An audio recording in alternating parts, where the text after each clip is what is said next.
Noise pollution is a quality of life issue that affects all of us. Though it may appear low on the priority list, many residents are tired of the ice cream truck's incessant jingles. They are annoying and rob us of the enjoyment of our backyard enjoyment. Will you be willing to work with us to develop a noise ordinance to control this problem, to get this problem under control? Currently, our city's noise ordinance indicates that if you could hear it, then other than the people that generate it, it's too loud.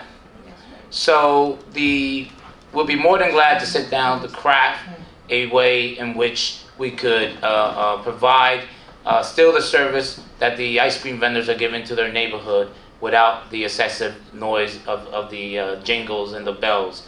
Perhaps designating, just like what you would do, a taxi stand. And I recall, and we're working on that, to try to renovate the concession stands in Eastside Park and the lower cricket yard. Will give our young people an opportunity in a venue to where they could get their ice creams and their sodas right there in a place, instead of having these vendors running all over the place.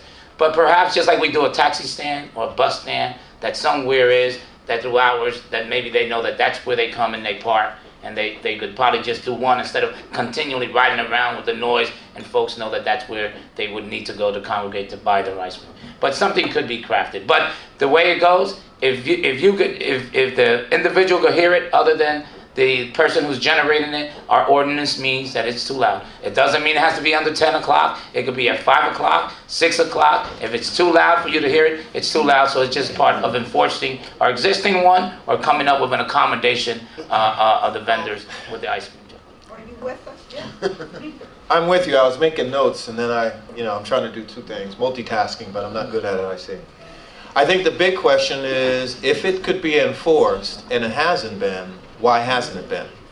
And if we're going to talk about a whole new set of conversations about laws that are currently on the books, while the current administrator is in charge and happens to know that there are other complaints, because it's not just ESNA, it's not the third ward, it's citywide.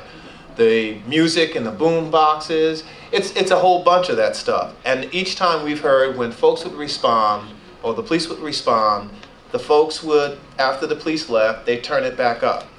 So the process, it's the process. It's not that the laws aren't on the books, the enforcement isn't there.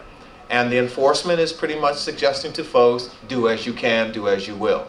So to sit down and have a conversation about specifics, obviously, be interested in doing that conversation. But the first step would be to ensure that our law enforcement officers, our inspectors, and anyone and everyone else who knows and has a responsibility to affect those laws would in fact do it. That's how we're going to fix what's broken. Point raised by the mayor earlier about picking up a paycheck. I hosted a very popular program known as the Recreation Show, where young people were featured. We gave them an opportunity to build their self-esteem. I interviewed the mayor about 50 times. He never objected to the interviews. He was actually eager to get on television. 50. We did it 7 years. I don't think so 50. I interviewed, please, Mayor, I'm trying to finish my statement. You had an opportunity to do that. But nevertheless, I interviewed him, and I must say, if you check the records, I actually did it as a volunteer for quite some time.